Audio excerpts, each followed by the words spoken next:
The Grand Hall of the Galactic Council sparkled with light that bounced off the crystalline walls. It was a historic day. Humanity's first official diplomatic meeting with the Council. The massive chamber held representatives from over 200 alien species, all watching with different sets of eyes as the human delegation walked in. Jack Thompson led the small group of human diplomats. He walked with his head held high, his simple black suit standing out among the colorful and exotic outfits worn by the alien representatives. The whispers and clicks of alien languages filled the room as they passed. At the center of the chamber stood Marcus Prime, the head counselor. His tall, metallic-looking body towered over the humans. His species, the Primes, were known for their enhanced bodies and long lifespans. They had given up organic forms centuries ago, choosing to live in advanced mechanical bodies instead. "Welcome, Earth representatives," Marcus Prime's voice boomed through the chamber. "Though I must say, we expected more." His metallic face showed what looked like a smirk. Jack maintained a polite smile. "Thank you for having us, head counselor. We're honored to be here." Marcus Prime walked around the human group, studying them with glowing eyes. "Such soft skin. Such fragile bones. How do your kind even survive space travel?" Several alien delegates laughed. "We manage quite well," Jack replied calmly. "Our ships are adapted to our needs." A blue-skinned delegate from the back called out, "Their atmosphere ships are like rolling nurseries." More laughter followed. Marcus Prime raised a metal hand. "Indeed, we've reviewed your biology reports. No natural armor, no backup organs, no enhanced senses. Even your lifespan is remarkably short. Most species here live at least 300 cycles." Jack watched as several delegates nodded in agreement. He noticed some taking notes, probably documenting human weaknesses for their homeworlds. "Our bodies serve us well enough," Jack said. "We've survived and thrived on Earth for thousands of years." "Ah yes, your single planet," Marcus Prime said, "protected by its atmosphere, with perfect conditions for your delicate form. But space is different. Space is harsh. The galaxy has no room for fragile species." One of Jack's team members, Dr. Anna West, stepped forward. "With respect, head counselor, appearances can be deceiving. Humanity has overcome many challenges to reach this point." Marcus Prime waved a metallic hand dismissively. Yes, we've read about your primitive space program. Barely a century of space travel, and you think you're ready to join the Galactic Council." The chamber filled with murmurs of agreement. Jack could see the doubt in the aliens' eyes, or whatever they used for eyes. Some were looking at the humans with pity, others with amusement. "We're here to learn and contribute," Jack said firmly. "Every species has something unique to offer." "And what could your fragile species offer?" Marcus Prime asked. "What can beings who break so easily bring to our advanced civilization?" Jack smiled, remembering the briefing about human capabilities that his scientific team had prepared. "Time will tell, head counselor. We might surprise you." "I doubt that," Marcus Prime said. He turned to address the whole chamber. "The Council will consider Earth's application for associate membership. But I must warn you, space is no place for the weak. Even our simplest mining operations would be too dangerous for your kind." As the human delegation was led to their waiting area, Jack could hear the continuing discussions about human frailty. Let them talk, he thought. They didn't need to know yet about humanity's remarkable healing abilities, or how human bones could grow back stronger after breaks, or how human skin could repair itself after damage. The aliens had chosen to replace their bodies with machines, thinking it made them superior. They had no idea what they'd given up, or what humans could really do. Jack smiled to himself. They would learn soon enough. 3 months after the Galactic Council meeting, the red dust of Mars swirled around the newly built human-alien joint research facility. The dome-shaped building stood out against the rusty landscape, its metallic surface reflecting the dim Martian sunlight. Inside the main laboratory, Dr. Tom Miller adjusted his microscope while trying to ignore the constant stares from Dr. Rex. The alien scientist's 4 eyes hadn't stopped watching the humans since the facility opened. Like many of his kind, Dr. Rex's scaled body and reinforced exoskeleton made him look like a walking armor suit. "You should wear more protection," Dr. Rex said, tapping his own chest plate. "Your skin is exposed to so many dangers here." Tom smiled politely. "Our suits are perfectly safe for when we go outside. Inside the facility, we're quite comfortable as we are." "Comfortable?" Dr. Rex made a clicking sound that meant disbelief. "Your kind is so exposed. One accident, and—" He dragged a clawed finger across his neck in a gesture he learned from watching human videos. The laboratory housed 20 researchers, 10 humans and 10 aliens from different species. While the aliens wore various forms of protective gear, the humans worked in standard lab coats and safety glasses. This difference had been a constant source of tension. Starting the pressure test, called out Bill, one of the human technicians. He was working with a new type of material that could help ships survive extreme conditions. The aliens moved back, expecting the worst. The test chamber hummed as the pressure increased. Everything seemed normal until a small crack appeared in the chamber's viewing window. Before anyone could react, the window shattered. Glass flew everywhere. 3 humans and 2 aliens were caught in the blast. Tom immediately rushed to help, while Dr. Rex stood frozen, expecting to see the humans fatally wounded by the sharp fragments. "Medical team to Lab 3. Tom called through the intercom. He quickly checked on Bill, who had several cuts on his arms and face. The other injured humans, Robert and Kate, were already helping each other up despite their injuries. Dr. Rex watched in horror. "Don't move. You'll make your injuries worse. Your skin is torn." The alien medical team arrived wearing full protective suits. They stopped short when they saw the injured humans calmly walking to the first aid station, leaving small drops of blood on the floor. "How are you even standing?" Dr. Rex demanded. "Your outer layer is breached. You're leaking vital fluids." Tom helped clean Bill's cuts while explaining. "These are minor injuries, Dr. Rex. We'll be fine in a few days." The alien scientist's 4 eyes blinked rapidly. "A few days? Impossible. Tissue damage takes months to repair, even with advanced healing chambers." The 2 injured aliens were quickly placed in floating medical pods. Their exoskeletons had cracked, and according to their medical standards, they needed immediate stasis treatment. Meanwhile, the humans simply cleaned their wounds, applied bandages, and wanted to return to work.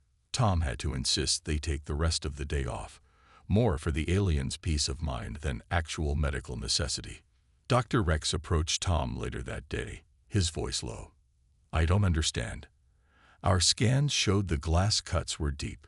There should be more suffering." Tom looked at the alien scientist thoughtfully.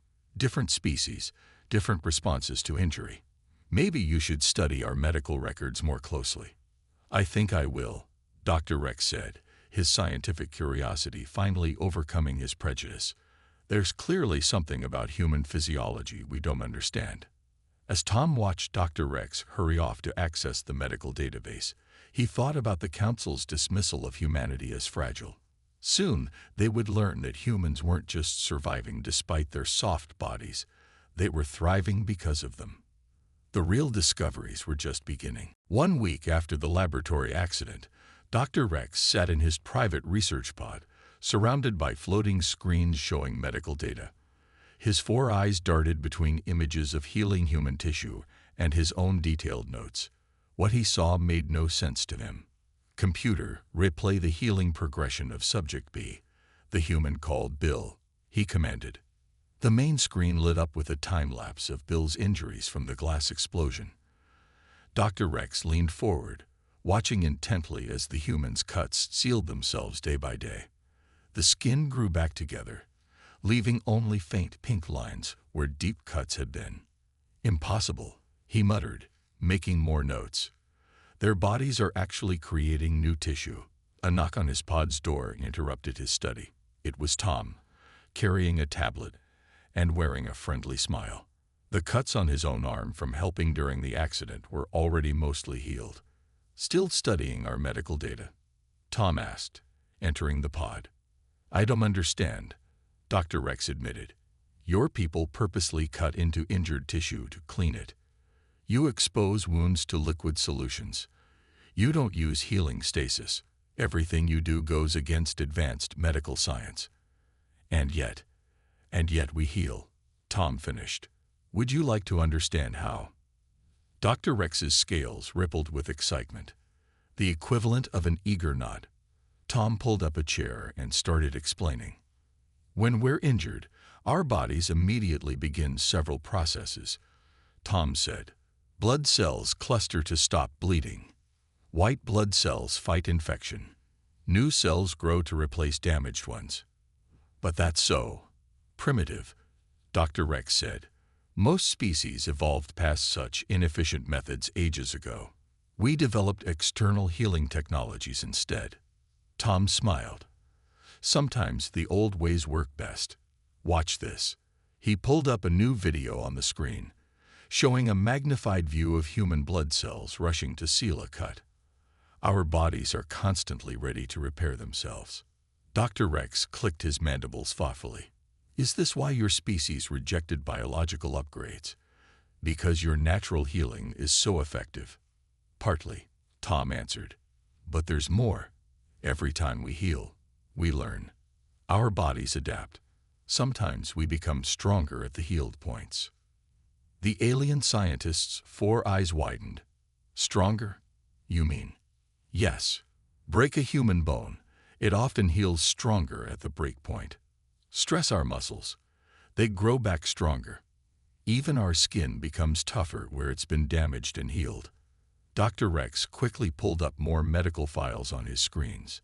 He found records of humans recovering from injuries that would have permanently disabled most species. Broken bones, deep cuts, even lost fingertips growing back. This is why you didn't want healing chambers, he realized. Your bodies do the work better on their own. Exactly, Tom said. Healing chambers might actually slow down our natural processes. A notification popped up on Dr. Rex's screen. More medical data from the recent accident. The two injured aliens were still in healing stasis, their cracked exoskeletons requiring careful technological repair. Meanwhile, all the injured humans had already returned to work. We need to share this with the Council, Dr. Rex said suddenly. This changes everything we thought we knew about biological efficiency. Tom shook his head. Not yet. There's still more to learn. Much more. As if to prove his point, one of the human researchers walked past the pod, exercising her recently healed arm. Dr. Rex watched in amazement as she carried a heavy box of equipment, something that should have been impossible with a healing injury. Your kind isn't fragile at all, are you? Dr. Rex asked quietly. Tom smiled. No, we're just different. And sometimes, different is better. The alien scientist turned back to his screens, his scientific curiosity fully awakened. He had a feeling he was just beginning to understand the true strength of humanity, a strength that had nothing to do with armor, upgrades, or technology. It was a strength that came from within. 2 weeks had passed since Dr. Rex began his intensive study of human healing. The Mars Research Facility was buzzing with activity as more alien scientists arrived to study this strange phenomenon. The laboratory had been transformed into an advanced biological research center, with new equipment arriving daily from across the galaxy. Dr. Rex stood before a large group of alien scientists, his scales shimmering with excitement as he presented his findings. Behind him, a massive screen showed detailed images of human cellular regeneration. What you're seeing is impossible, he began, yet it happens every day. The humans regrow their liver tissue. When damaged, their liver can restore itself to full size from just 25% of its original mass. The audience burst into confused clicking and whistling sounds. A tall crystalline being raised its light appendage.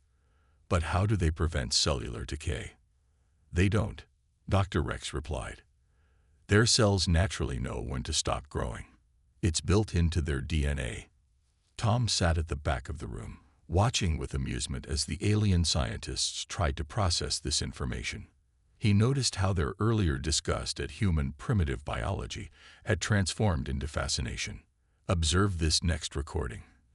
Dr. Rex continued, showing a time-lapse of a healing human bone. When their bones break, they don't just heal, they become stronger at the break point. Their bodies actually improve from damage. The room erupted in excited chatter. One scientist dropped their data pad in shock. Another's environmental suit started glowing with agitation. But that's not all. Dr. Rex clicked excitedly. Humans adapt to physical stress. Their muscles grow stronger when challenged. Their skin thickens where it faces frequent pressure. They are constantly evolving, not over generations, but within their own bodies. Tom walked to the front of the room as Dr. Rex called him forward. "Would you show them?" the alien scientist asked eagerly. Tom rolled up his sleeve, revealing the now fully healed scars from the laboratory accident. 3 weeks ago, this arm had multiple deep cuts. Now it's completely functional, with only minor marking to show the injury. A blue-skinned scientist rushed forward with a scanner. Impossible. The new tissue, it's stronger than the original. The news was spreading beyond the research station. Ships arrived daily bringing more observers. The galactic communication networks buzzed with discussions about human biological capabilities. Species that had previously dismissed humans as weak were now sending urgent requests for medical research collaboration. Later that day, Tom found Dr. Rex in his research pod, surrounded by even more screens than usual. "Your presentation caused quite a stir," Tom said. Dr. Rex turned all 4 eyes toward him. "I understand now why your people seem so calm about your fragile bodies. You never needed our protection. Your strength isn't in armor or upgrades, it's in your ability to adapt and overcome. We've been trying to tell you that." Tom smiled.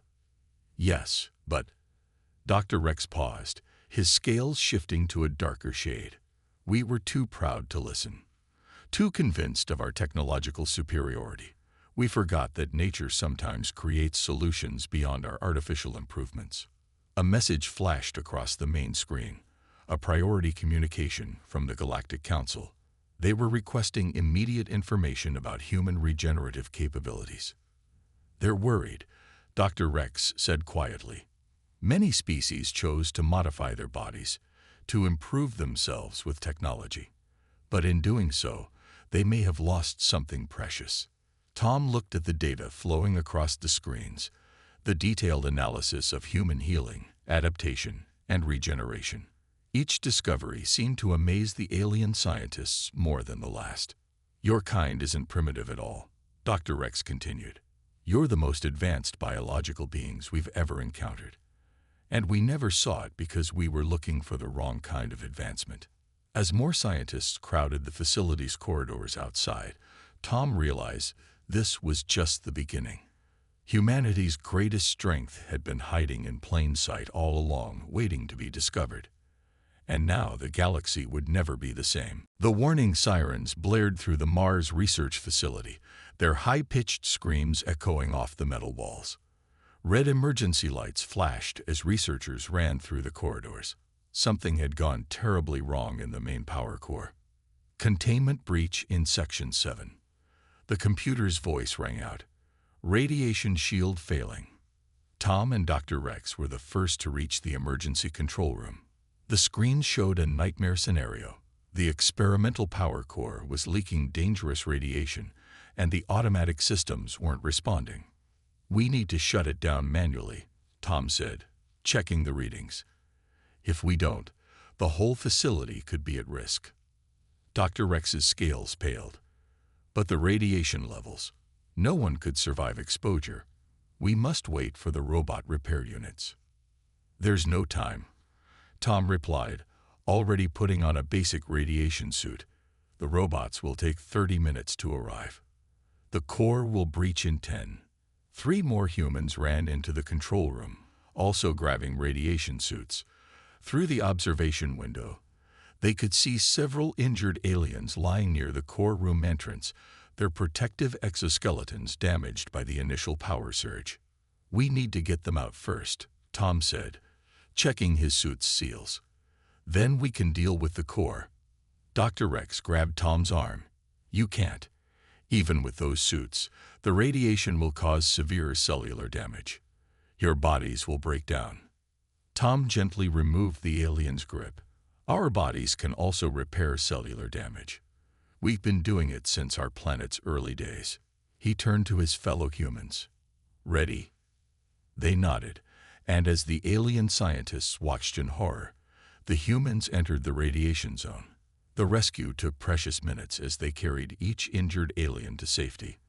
The aliens' sophisticated environmental suits had failed, leaving them vulnerable. When the last alien was evacuated, Tom and his team faced the core itself. The radiation levels were now 4 times higher than a lethal dose. "Manual shutdown starting," Tom called through his radio. His voice was steady despite the danger. "Core temperature dropping." Dr. Rex watched the monitors, his 4 eyes wide with fear and amazement. The humans worked quickly, their movements precise despite knowing the damage their bodies were taking. Warning alerts flashed across the screens as the humans' radiation exposure climbed to dangerous levels. After 7 intense minutes, the core finally went dark. The facility's backup systems hummed to life, and the emergency sirens fell silent. When the humans stumbled out of the core room, their radiation sensors were all deep in the red zone. They were immediately rushed to the medical bay, where both human and alien doctors waited.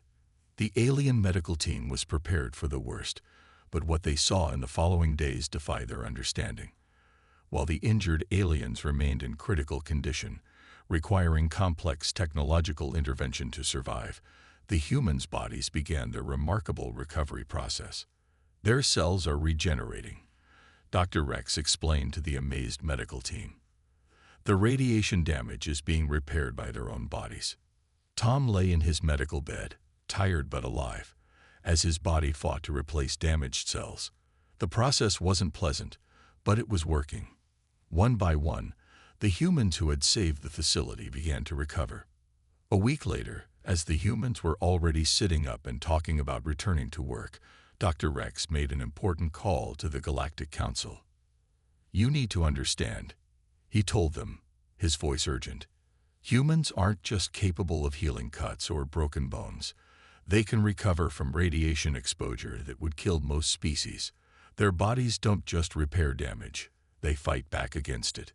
He looked through the medical bay window at the recovering humans. "We thought they were fragile because they lacked our technological protections. We were wrong. They are the most resilient species we've ever encountered. And right now, we need their help."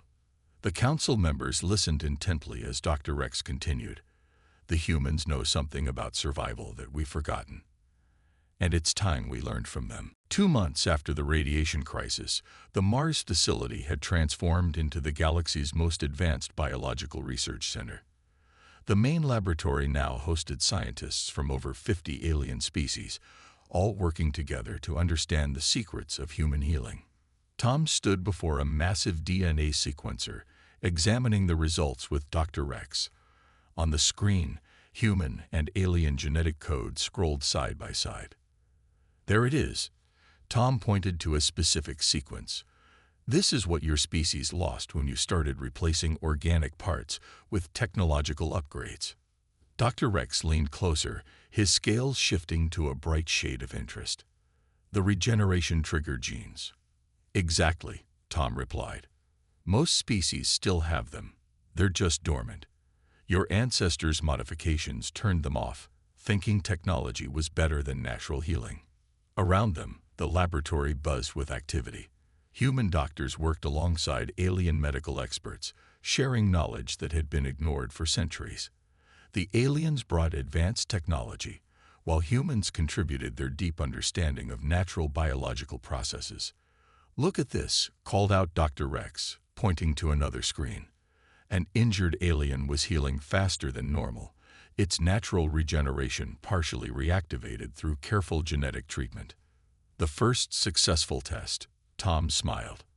"How does your patient feel?" Better than with the healing chamber, Dr. Rex admitted. The body is healing itself, just slower than humans. But it's a start. The news spread quickly through the galactic communication networks. Species that had abandoned their natural healing ability centuries ago suddenly saw hope for reconnecting with their biological roots. The human medical database became the most valuable resource in the galaxy. Later that day, Tom found Dr. Rex in the new genetic library, surrounded by historical medical records from Earth. "Your ancient healers knew things we forgot," Dr. Rex said without looking up. "They understood how to work with the body's natural processes. We thought we were advancing, but we were giving up something precious." Tom picked up a tablet showing the latest test results. "But now you're remembering. Look at these numbers. 10 species have already shown improved natural healing after the new treatments." Dr. Rex turned all 4 eyes to Tom. "Do you know what this means for the galaxy? Species that relied completely on technology for healing can start regenerating naturally again. Not as fast as humans, but enough to make a difference," Tom finished. "And with your advanced technology supporting natural healing instead of replacing it, the possibilities are endless," Dr. Rex said excitedly. "We can help species recover abilities they lost thousands of years ago, all because humans never gave up their primitive biological functions." A message flashed on the main screen: another successful treatment.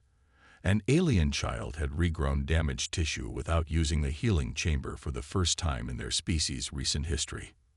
"They called us fragile," Tom said quietly. "But we were strong enough to stay as nature made us, even when advanced technology tempted us to change." Dr. Rex's scales rippled with emotion. "You were the only ones wise enough to see that technology should support natural processes, not replace them. While we tried to become machines, you remained wonderfully, perfectly organic." The laboratory doors opened as more research teams arrived. They brought genetic samples from dozens of species, all hoping to reactivate their lost healing abilities. The revolution in medical science was spreading faster than anyone had expected. "The Galactic Council wants to make this facility the new Center for Biological Restoration," Dr. Rex announced. "They're calling it the most important medical advancement in 10,000 years." Tom watched as humans and aliens worked side by side, sharing knowledge and making discoveries that would change lives across the galaxy. What had started as a crisis had become a revolution, one that would help countless species rediscover their natural strength. "Sometimes," Tom said, "you have to look backward to move forward." Dr. Rex nodded, understanding at last that humanity's greatest gift to the galaxy wasn't advanced technology or powerful weapons. It was remembering what it meant to be truly alive. 1 year after the first human delegation stood before the Galactic Council, the Grand Chamber looked very different. The crystalline walls now displayed moving images of cellular regeneration, and the delegates wore fewer mechanical enhancements than before. Marcus Prime stood at the center, his metallic body gleaming as always. But something had changed in his posture. The arrogance was gone. Before him stood Jack Thompson and Tom Miller, representing Earth and the Mars Research Facility. "Humanity," Marcus Prime's voice echoed through the chamber. "We owe you an apology." The chamber fell silent. Even the usual whispers and clicks of alien languages stopped. "1 year ago, I stood in this spot and called your species fragile," Marcus Prime continued. "I mocked your organic bodies and simple healing methods. I was wrong." Jack smiled diplomatically. "We all had much to learn about each other, head counselor." "Indeed." Marcus Prime turned to address the full council. "Our latest reports show that over 100 species have now recovered some natural healing abilities, thanks to human medical knowledge. The Mars Biological Restoration Center has become the most important medical facility in the galaxy." Dr. Rex stepped forward, his scales now a proud shade of gold. "The humans didn't just teach us about healing," he said.